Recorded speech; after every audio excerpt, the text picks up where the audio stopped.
Excellent, Michael. And on a test, use that last language rather than prove or demonstrate, because what does prove or demonstrate mean? But in our vernacular, that's exactly what it means. To demonstrate a conclusion or to prove it deductively means that it's not possible for the conclusion to be false if the premise is true. All right, number 2, what does it mean for an argument to be valid? Yes, sir? Given the structure of the argument, the conclusion would be true if the premises are true. Very good, very good. So if the premise is true, it's not possible for the conclusion to be false. And importantly, that relationship can obtain even though the premise is not true. It can still be the case that if it were true, it would be impossible for the conclusion to be false. Very good. All right, number 3. What does it mean for an argument to be sound?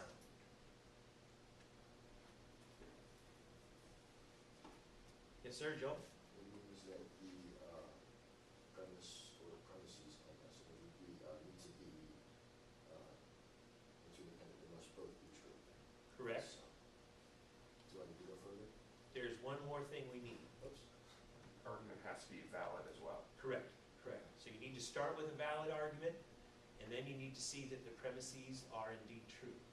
And then, if that's the case, then it is sound. But there are 2 parts to that. You know, it needs to be valid first, and then the premises need to be true. Very good. Okay, so the argument here is Maryland is in the United States, Australia is in Maryland, therefore Australia is in the United States. So question 4 asks, is the argument above inductive or deductive?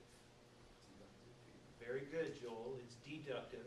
It's attempting to set it up such that if the premises are true, the conclusion cannot be false. I was really hoping there wasn't some town or city in Maryland. Yeah, no, I'm not thinking testing Australia, geography. Maryland. You know, I actually did that before on a test, and I was using presidents.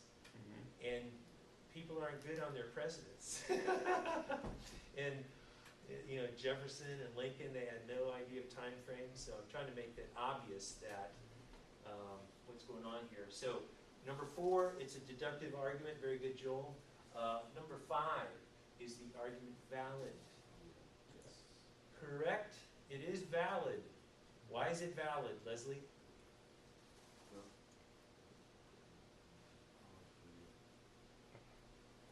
It's valid because if, excuse me guys, if the premises are true, it's not possible for the conclusion to be false. And it's possible for that relationship to obtain even though the premise is not true. So the argument is valid because if the premise is true, then the conclusion cannot be false. Everybody see how it is a valid argument? Now, is the argument sound? Why not? Because the second premise is not true.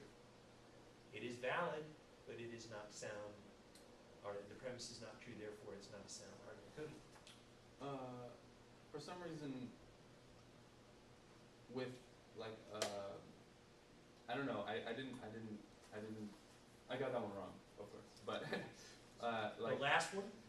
Yeah, just because I have a math class that's before this, and we did a question to where we have to assume the premise is true, and so that I assumed that in this world, Australia is in Maryland. Ah, interesting. Yeah, that won't work. Yeah. What kind of math class are you taking? It's like some, it's like, you know, it's like to be like a teacher or something like that. Some sort of math class to be a teacher. It's like 2 hours long. To teach math. Yeah. Interesting. Well, there should be a correlation here. Mathematical language and logical language, they're stable, they have certain patterns that you can follow, and so there should be a kind of connection here. But I can see how... Yeah. I looked at it as in Maryland is in the United States. Let's pretend Maryland, yeah. If Australia is in Maryland... Sorry about that, Cody. Yeah. Sorry. Sorry. Any other questions? Next time I will not give the answers. I'm an idiot. I'm a logic professor, and I'm giving the answers out. That is illogical. But I do want to make this first quiz fairly digestible and not a fast pitch in type, you know. So this is a slow pitch down the middle of the plate. Now, I didn't know that I was going to yell out off speed as I threw it, but I did intend to make this fairly easy. The next quiz will require you to shift it into second gear. So keep that in mind. Now, I'm not asking you about some philosopher's middle name or the date that he's born. What we're asking about are the fundamental concepts: inductive, deductive, sound, valid. So keep your eye out for those big concepts and make sure that you can explain them in your own words. You know, that's the key, being able to explain them in your own words. I have a question. Yes, Treps? For number 3, Mm-hmm. did you require us to say that a sound argument needs Yes. to be valid? Could you, I'll only take a few points off if you didn't add that. would you accept if I described a sound argument the same way I did a valid argument, I might give you some additional points. and then just also saying that the premise must be true? I'll give you some additional points, but you did need to say that the argument was valid. Okay. Last time, we made it all the way to gay rights. Gay rights. And we are in chapter 3. We are looking at clear thinking, clear critical thinking, and clear writing. Now, this is going to be, actually I'm still thinking about Joel and Travis's point about the circle. I'll have to think about that more at home. But the whole point of this chapter is an important one, and that is that we need to be able to think clearly and write clearly in order to develop clear arguments. And many people, including myself, couldn't do this right out of the gate. It took some time for me to learn how to write clearly. And I literally did give all my work to my girlfriend before I handed it in and have her proofread stuff. And it's really good to have a girlfriend do it because it pisses you off, you know? It's like a knife in the back, and you think you get that paper clean, and she comes back with 5. Oh. And we used to kind of motivate each other because, I had to improve my writing. She would say all the time when she gave presentations. So I'd be in the back of the room counting the ums. She'd go. And, but it was good because we kept, and it really improved my writing. And it, as a result, dramatically improved the way I think as a philosopher. It improved my ability to articulate ideas, such that now, when there's a problem at the college relating to my area, I'm not comfortable until I write a 12-page paper on it that footnotes everything, here are the emails. It's funny how my world is not settled until I lay it out. And by the way, when I lay it out and then I show it to the dean, it gets done. It gets done. When you can lay it out, facts and everything, it gets done. And particularly if you research it, 3 times better than anybody else around you. I'm working on a grant right now, and I have a web page with articles supporting it, all up the yin-yang here. And when you write it out and you defend it, you get to the point where bring it on.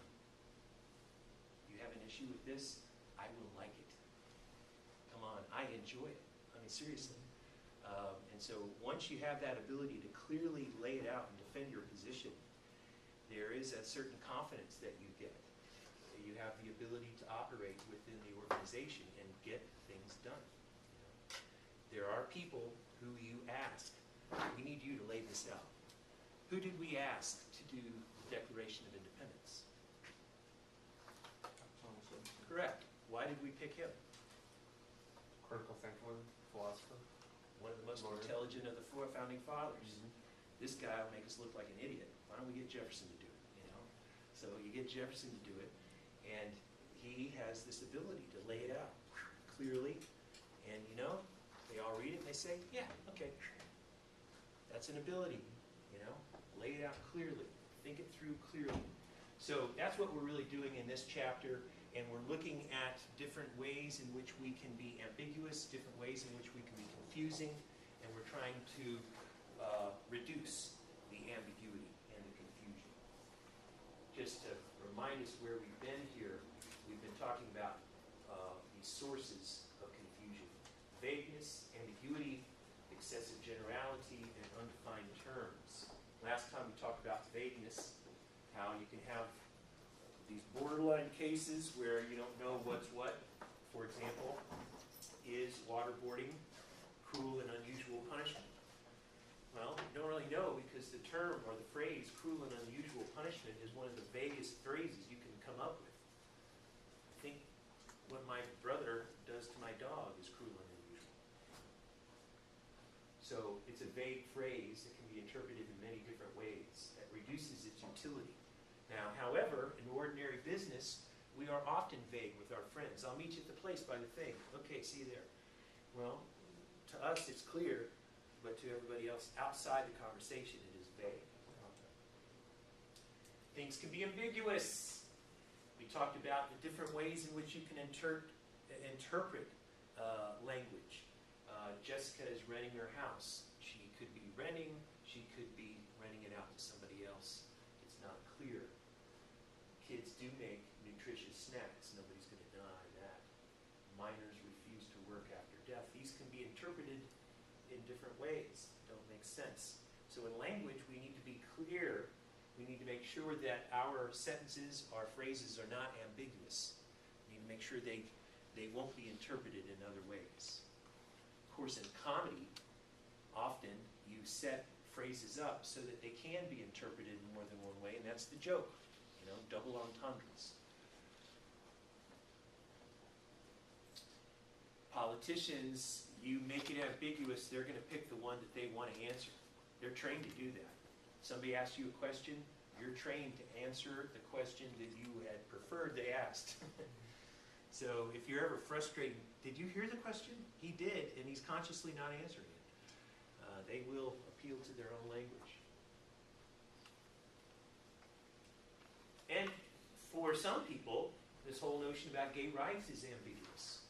Some people try to interpret it as referring to special rights just for gay people, and you've got to be gay to get them. Well, others will respond, no, that's not the case. What we're simply trying to do is prevent discrimination against these people just because of their sexual preference. We're trying to give everybody the same rights. Everybody the same rights. So things can be ambiguous in a couple different ways. More specifically, we can have what is called semantic ambiguity. Semantic ambiguity is when a word or phrase can be interpreted in different ways because of the terms that you use. You have an ambiguous word or phrase, and therefore it can be interpreted differently. By the way, the picture there is supposed to exemplify ambiguity. Do you see the old woman or the young lady? You see the young lady? So for the old woman, here's her eye. For the old woman, there's her eye. Yeah, hold on. So for the old woman, there's her eye and there's her nose. Got it. Yeah, you'd rather see the young woman. So semantic ambiguity is when you have words or phrases that can be interpreted in more than one way, like that picture. I apologize, ladies, for the NFL examples, but Darren McFadden, running back, is he for Raiders? It was. This sentence can be interpreted in a couple ways. Can somebody help me? How can it be interpreted in more than one way? McFadden always lines up on the right side. Joel. Right side of the field or the windward side. Correct, sir. Very good. There's even a third. Political. Yeah, he lines up on the conservative side. Now that he got that $1 million contract, he's lining up with the Republicans. Very good, Joel. Very good. How about this one? Jessica is cold. Let's let somebody else play. How can you interpret this in more than one way? What do you think, Leslie? She either is shivering or she has like a cold attitude. Cold attitude, yes. She's as cold as ice, willing to sacrifice her. Going deep, going deep. I think I have another one here I like the best. Aunt Delia never used glasses. How can we interpret this in more than one way? Joel? Glasses and glasses. From the bottom. Just give me the bottom. Just give me the Aunt Delia never messed with glasses. Glasses and glasses. Why are strangers? Now, often you're so into your paper, you don't realize that you've articulated an ambiguous phrase. And you're interpreting it this one way, but an outside reader might interpret it another way. So as you're reading your paper thinking of that audience, you could see, did you just make a joke about that? You might not be aware that you are saying that. In fact, that's one of the new developments out of the contemporary philosophy of language, that now philosophers have come to realize that you are not in control of the meaning of what you say. And if you make a statement, and in this context, somebody else notices an ambiguity, and they interpret the other way, well, you can say, but my statement meant this. Well, I'm sorry. No, it didn't. In this context, it actually, to that person, meant something different, and you don't get to tell other people what your language means. They interpret it on their own. Thank you very much. So there is this sense in which philosophers are beginning to realize that the author is not in control of her language. And you see that, for example, when an author writes a lie and she contradicts herself. So when Jacques Derrida points out that Claude Lévi-Strauss contradicts what he says in his fourth book by what he said in page 223 of his third book, he directly contradicts. What did you mean by that? Were you reading your own books, by the way? Well, if you read your own books say that you're wrong. And I know you didn't intend that. So the meaning of your language is going to go beyond what you intended. You're not fully aware of what your language means. So you need to be on the lookout for how your audience might perceive ambiguity in your vocabulary. Semantic ambiguity. Terry Fox, former pastor of the Emmanuel Baptist Church, had a saying, "We are the religious right. 1, we're religious. 2, we are right." Now, right here, we'll play correct, and it also means Republican. I can see how convinced everybody is. That brings back the 80s. Yes, religious right taken over in the 80s. Right about this time, you had a Supreme Court telling you that you can't have all kinds of sex, too. Listing the kinds of sex that you could have in our free country. Isn't that nice? So, semantic ambiguity, we go to grouping ambiguity. This is an interesting way in which our language can be ambiguous when it's not clear whether a word refers to a group collectively or to members of the group individually. For example, secretaries make more money than physicians. First, how is that true? How could you interpret that in a way that would be true? There are more secretaries than physicians. So collectively, they do in fact make more money than physicians. Now, how would we interpret that as being wrong? Secretaries individually don't make anywhere near what a doctor makes. So the ambiguity here is whether we're referring to secretaries and physicians as groups or as individuals. Lawnmowers and dirt bikes, same thing. Lawnmowers make more air pollution than dirt bikes. Well, if you're talking about them collectively, we have more lawnmowers out there, the idea is, and we're using them. So they do make more air pollution. But individually, this one does much, much worse. So the ambiguity is in whether we're referring to the thing as a collective group or whether we're referring to individuals within that group. Watch out when they make statements like this. Anytime they say it's the biggest tax increase in history, you need to take it with a grain of salt, because with inflation, everything we do now is going to be bigger than what we did in the past. Biggest tax increase in history could be true if referring to increase in the amount of revenue taken collectively, but it won't be true if it refers to the increase in the percentage that each person has to pay. So it depends on how you're referring to it. But in inflation-adjusted dollars, oh, it's the biggest one ever, absolutely. Once again, I apologize for the NFL examples, but fallacy of division is another grouping ambiguity. Fallacy of division.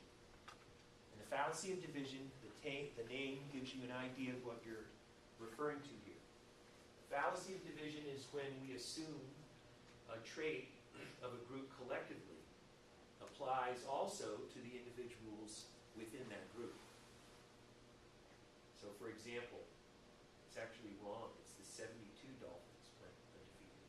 What did it? The 72 Dolphins? How can I miss that? I have to correct that right now. I'm sorry. So the 72 Dolphins, they were undefeated. They didn't lose. They were perfect. Now the team, you could say, was perfect that year. But can we really say that of the players at their individual positions? For example, does that mean that the fullback Zonka was the best fullback in the league, and that the quarterback Reese was the best in the league? No. No. When we say that the team was perfect, we don't necessarily mean that the players, the individual players, were perfect as well. Come on, it's not complicated here. Save it.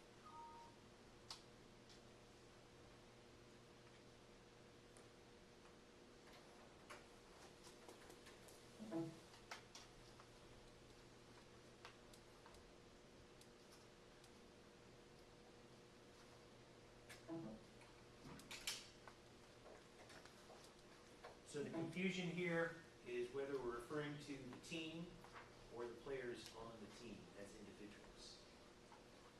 You can go the other direction. Fallacy of composition. This is assuming that because the members of a group each individually have a property, then the group collectively must have that property.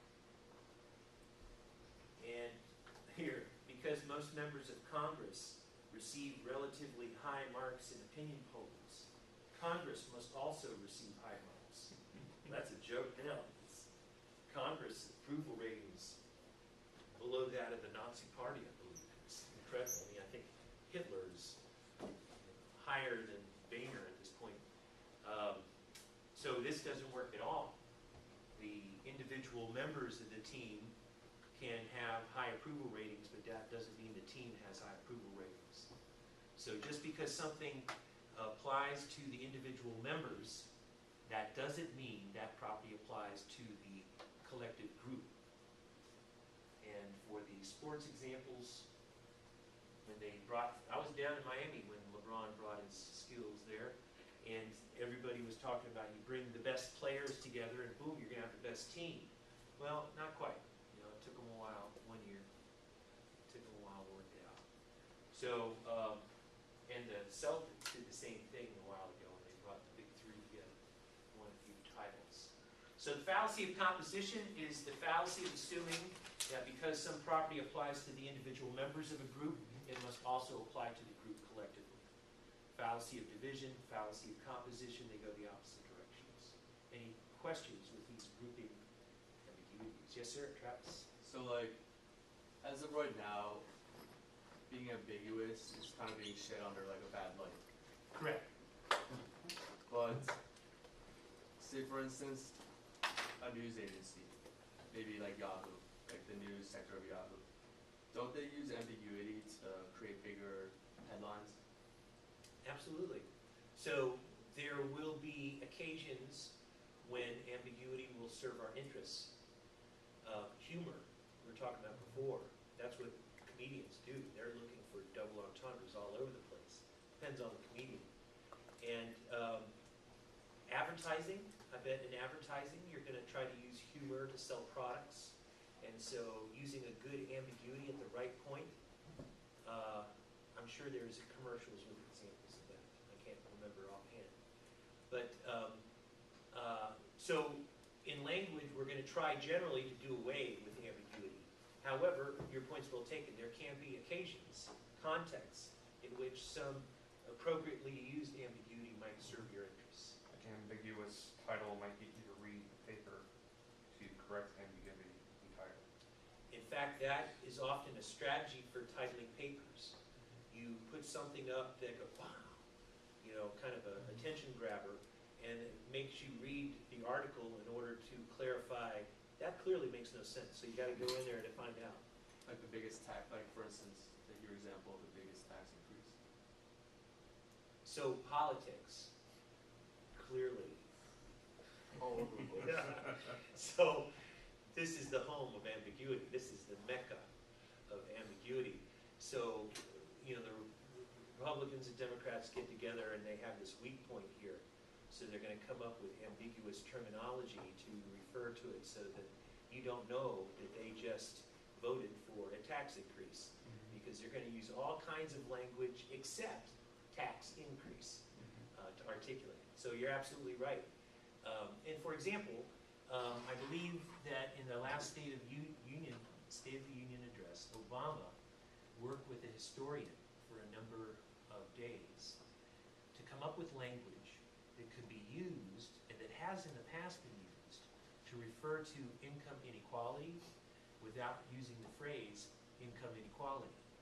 So if we come up with a new way of referring to that thing, and maybe a little ambiguity might help you not call it the thing that we don't want to call it. They don't call them out. If he does, you know, use the language, all of a sudden on Fox and on the other places, oh, well, it's class warfare. So you want to avoid that response. So you use different language. It's the same thing, but you're using different language. And so your point's well taken. Absolutely, there can be occasions in which ambiguity might be actually helpful. The company that owns Marlboro, what was that company called? They changed the name to Ultra. Yeah, I bet they did. You know. After the racketeering lawsuits. Absolutely. Ultra, Ultra, A-L-T-R-U-A. Trua. Yeah. Positive affirmation. Yeah. Altrua. True is in there. That's not by accident. No, I'm sure it's not. We used to lie. Now we tell the truth. Exactly. Because we didn't fire the people who were alive. We just gave them the positions.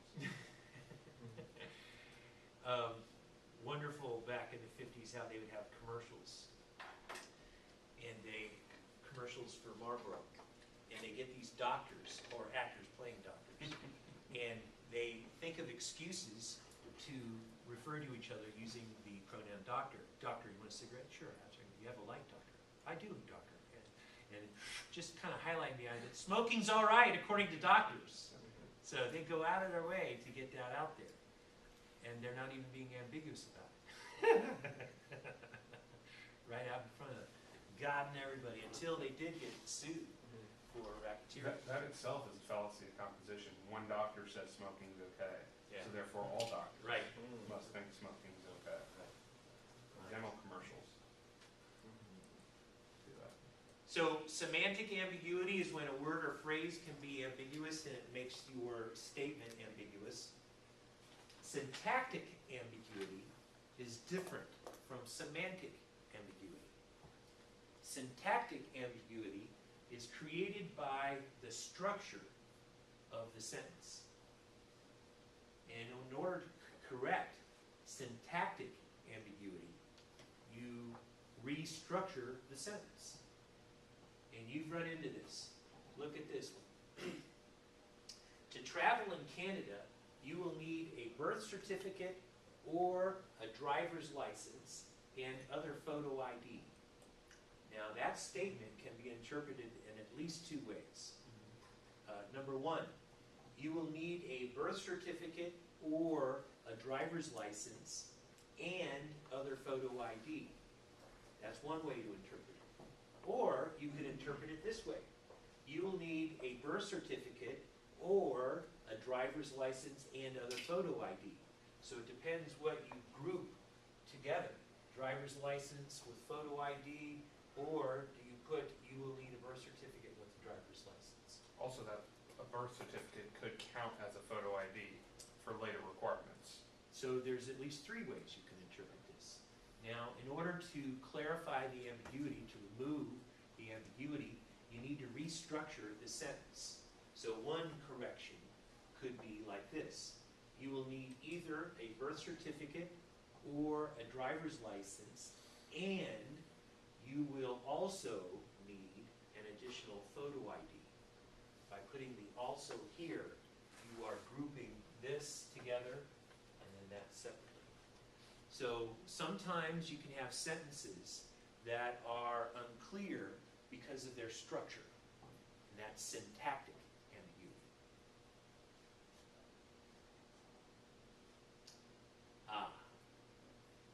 Often we have, and this gets into humor too, a vague, ambiguous pronoun references.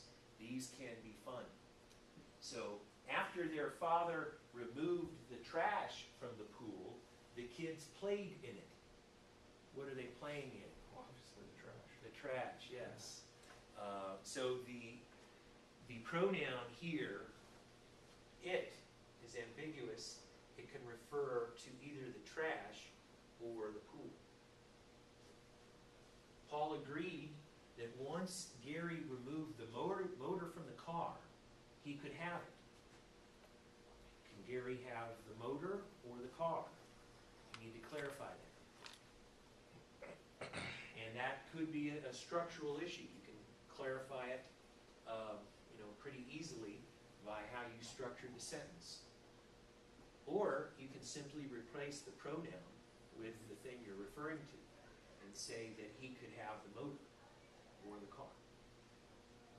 Be careful when you refer to use a pronoun like it. Make sure it's absolutely clear what you're referring to.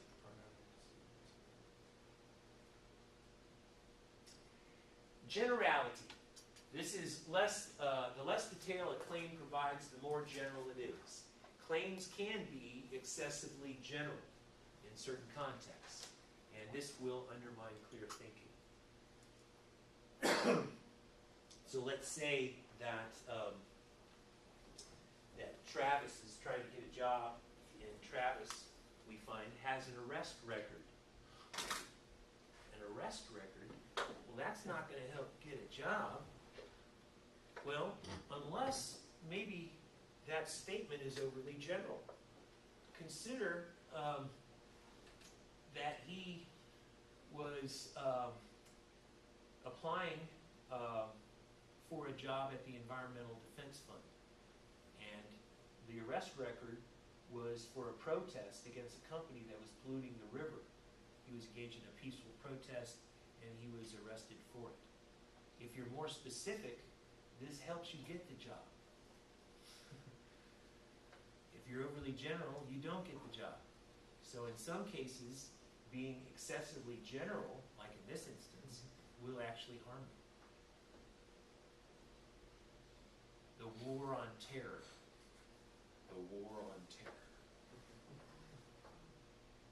Should the term war refer to a worldwide campaign against terrorists? A lot of people see this as being excessively general in a dangerous way. There was a movie called Michael Collins. Anybody see the movie called Michael Collins? Had Liam Neeson playing Michael Collins. IRA. Yes, yes. I don't recommend it, but it really gave you a picture of where terrorism was born and why. The IRA is fighting against England, and they tried in the Easter Rebellion to fight them in a traditional way, like we're going to take over the post office. That's what they did. So they took it over and they got their ass kicked. And so they go back and they say, so we don't have the guns to compete with England in traditional warfare. And to try to do that is insane. It's committing suicide. And so Michael Collins, this IRA leader, says, I'm not going to kill my own people by having them go out at 12 noon with the flag and meet the... No. So we go at midnight when they're not there, we shoot them in the back of the head. Damn right we're going to do it that way. That way we don't die. That's the way poor people are forced to fight. That's the way our forefathers fought. The Tea Party, you know? It's so ironic, you know. Isn't that terrorism? I think it is. Yes. Not when we do it. Not when we do it, absolutely. So when George Bush says, you know, we're engaged in this worldwide war on terror, for a lot of people, that's a worldwide war on poor people. Now, however, we do have this legitimate threat of specifically terrorists who engage in this unique activity of terrorizing others by threatening innocent civilians in large groups. Now that is a massive, you know, issue. However, just saying war on terror, you know, excessively general, and how do you feel if you were living in one of those countries where it could be interpreted as having some terrorists there? For a lot of people, that's excessively general. So, sometimes generality is necessary, can't do without it. Sometimes it can actually get us into trouble. One way to clarify the way we think about things is to define our terms. And I will tell you that that was one of the most difficult elements of learning. No, not difficult. The most alienating element of learning philosophy was the terminology. Initially, you got all these big words: ontology, epistemology, what are the epistemic considerations of the meta-ethical position, blah, blah, blah. And not only that, but in post-structural philosophy, there's this whole lingo that you get into, the intertextual thing. I used to bore my girlfriend with that. You have no excuse.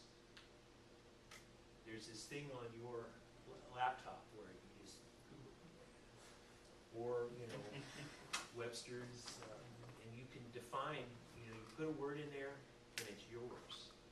Don't you ever let a word scare you just because it's big. You know, you look it up and it's yours. So don't let that scare you in philosophy. Now, there are a couple purposes for defining terms. First, lexical definitions are definitions which most commonly understand. They simply tell us what the word means. But we also have what we call stipulative definitions. And these are definitions that describe a special meaning that a word will have in a particular context. For example, in your paper, you might say that the term desktop refers to a basic operating screen rather than a desktop. So a stipulative definition will give a more precise or specific definition for a term to be used in a specific context.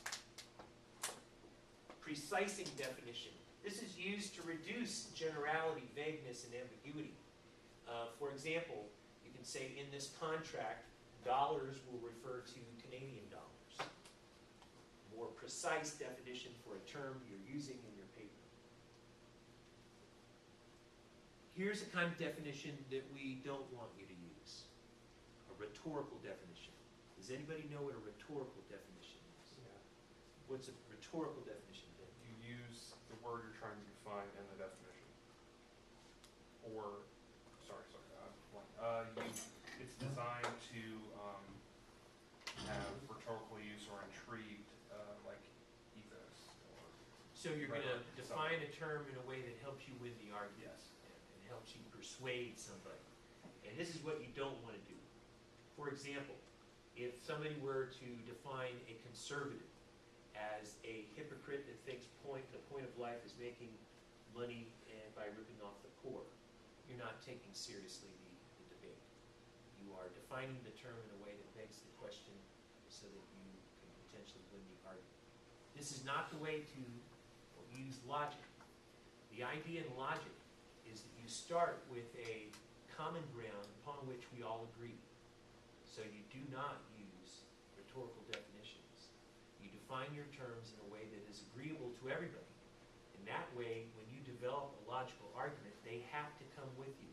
They can't complain about some rhetorical definition that you have. In fact, that is why when I develop arguments, I'm going to use your vocabulary. So you can't complain at all. And I'm going to use your logic, and I'm going to use it to beat your argument. And therefore, anybody who follows your way of thinking will have to agree with me. They call it deconstructive form of argument. And that's where you show how your opponent's argument deconstructs itself. You can deconstruct logic, but can you deconstruct rhetoric? Not really, because there's no logic to it. Yeah, you can't really. That's why Bill Nye responded to that congressman over the weekend with a smile so often. It's like, what do I say this week?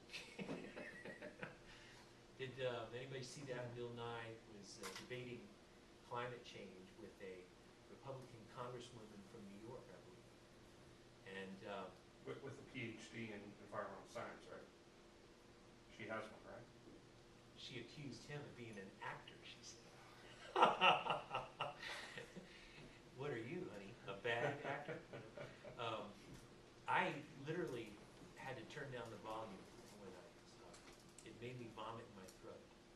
And it was, it made me think that adults should cover their mouth before they talk. Because she is ignorant. And it's shocking that she actually raises children. In this country, we allow people like that to raise children. It's amazing. Rhetorical definitions. How many rhetorical definitions would that congresswoman use, I suspect? I'm trying to think of the terms that she used. When she referred to the difference between 300 and 400 parts per million as being a little tiny thing, that's when I almost vomited in my throat. It's ridiculous.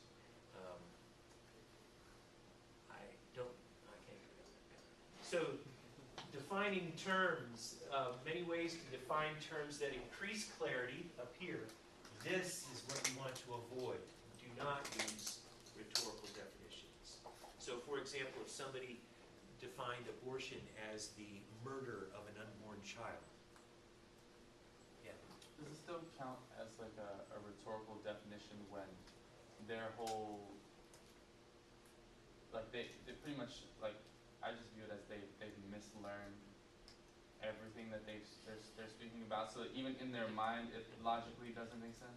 Absolutely. So they have been taught so many rhetorical definitions that they can't get their way out of them.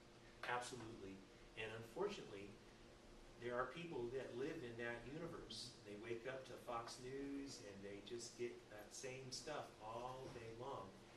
And let's be honest. On MSNBC, Rachel is still on the George Washington Bridge. and she's gonna be there for a while. Fox News is in a different world, and they're using different rhetorical definitions. These worlds are very, very different, and it contributes to our failure to really come together as a country. Back in the 70s, we were all watching Walter Cronkite. Now, we're watching very different things, and people saying very different, defining terms differently. And so, you look at Hillary Clinton, and one person sees the old lady, and one sees... I should shut up, turn that camera on. So I guess we're going to have to leave it here today.